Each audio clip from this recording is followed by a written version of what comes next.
It is experience that can give a person a common touch and a sense of compassion, an understanding of how the world works and how ordinary people live.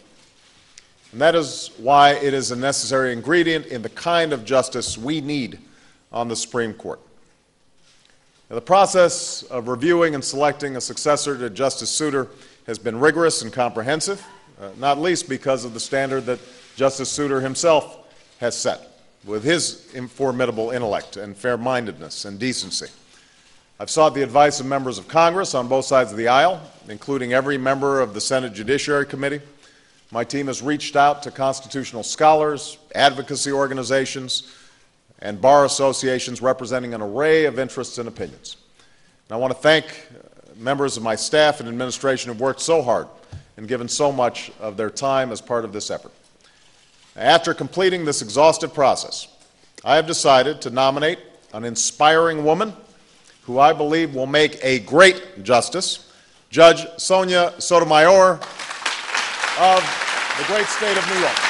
Over a distinguished career that spans 3 decades, Judge Sotomayor has worked at almost every level of our judicial system, providing her with a depth of experience and a breadth of perspective that will be invaluable as a Supreme Court justice.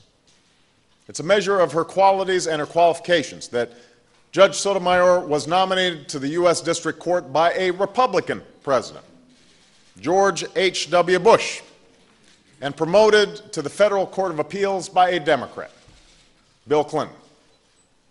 Walking in the door, she would bring more experience on the bench and more varied experience on the bench than anyone currently serving on the United States Supreme Court had when they were appointed. Judge Sotomayor is a distinguished graduate of 2 of America's leading universities.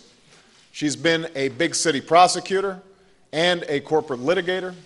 She spent 6 years as a trial judge on the U.S. District Court and would replace Justice Souter as the only justice with experience as a trial judge. In a decision that reportedly took her just 15 minutes to announce, a swiftness much appreciated by baseball fans everywhere, she issued an injunction that helped end the strike. Some say that Judge Sotomayor saved baseball.